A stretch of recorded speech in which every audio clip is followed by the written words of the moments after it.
شاہد ایک دن Sindhu social services میں آئے اور وکیل اکرم سندھو کے دفتر کا دروازہ کھٹکھٹایا۔ انہوں نے آ کر اکرم سندھو سے کہا، جناب میں اب سے ایک مدد کی درخواست کرنے آیا ہوں۔ میرا بھائی چین میں اسکالرشپ پر پڑھنے کے لیے گیا تھا، لیکن اب وہ وہاں کچھ قانونی مسائل کا شکار ہے۔ مجھے اس کی مدد کے لیے آپ کی رہنمائی چاہیے۔ اکرم سندھو نے شاہد کو بیٹھنے کو کہا اور کہا، بیٹھیں، آپ کے بھائی کے مسئلے کو سمجھنے کی کوشش کرتا ہوں۔ شاہد نے تفصیل سے بتایا کہ اس کا بھائی چین میں کسی تعلیمی ادارے میں اسکالرشپ پر تعلیم حاصل کر رہا تھا، لیکن اسے وہاں بعض قانونی مسائل کا سامنا تھا۔ ان مسائل میں تعلیمی ویزے کی توسیع، یونیورسٹی کے قواعد و ضوابط کی خلاف ورزی اور چین میں مقامی حکام سے متعلق پیچیدگیاں شامل تھیں۔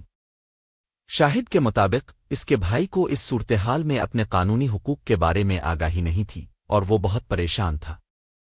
اکرم سندھو نے شاہد کی بات غور سے سنی اور اس سے کہا، چین میں پڑھائی کے دوران قانونی مسائل آنا کوئی نیا معاملہ نہیں ہے، خاص طور پر اگر آپ غیر ملکی طالب علم ہوں، لیکن اس کا حل موجود ہے۔ سب سے پہلے ہمیں یہ دیکھنا ہوگا کہ آپ کے بھائی کی صورتحال کیا ہے اور اس کے لیے کون سے قانونی دستاویزات ضروری ہیں۔ اکرم سندھو نے کہا، سب سے پہلے ہمیں اس کے تعلیمی ویزے کی صورتحال کا جائزہ لینا ہوگا۔ اس کے ویزے کی مدت ختم ہو چکی ہے یا اس میں کوئی مسئلہ آیا ہے؟ اس کے ساتھ ساتھ چین میں مقامی حکام کے ساتھ کوئی دستاویزات کی کمی ہے؟ یونیورسٹی کے ساتھ اس کے معاہدے کی کوئی خلاف ورزی تو نہیں ہوئی؟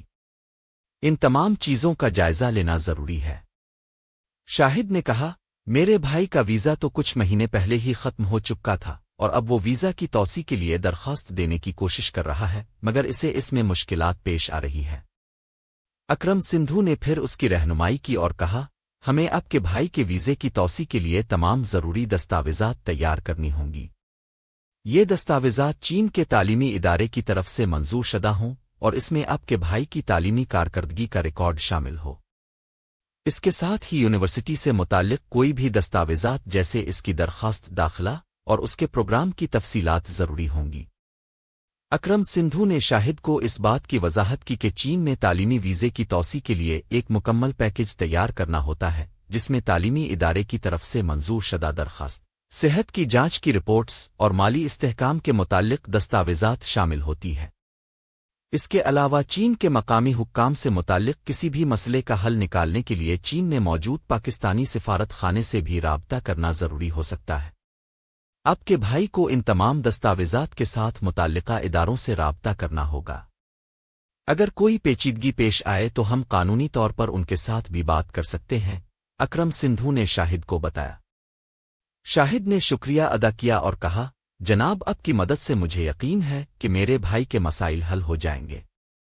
چند ہفتوں بعد اکرم سندھو کی رہنمائی اور مشورے کے تحت شاہد کے بھائی کے تمام قانونی مسائل حل ہو گئے۔ اس کے ویزے کی توسیع ہو گئی اور وہ اپنی تعلیم جاری رکھنے میں کامیاب ہو گیا۔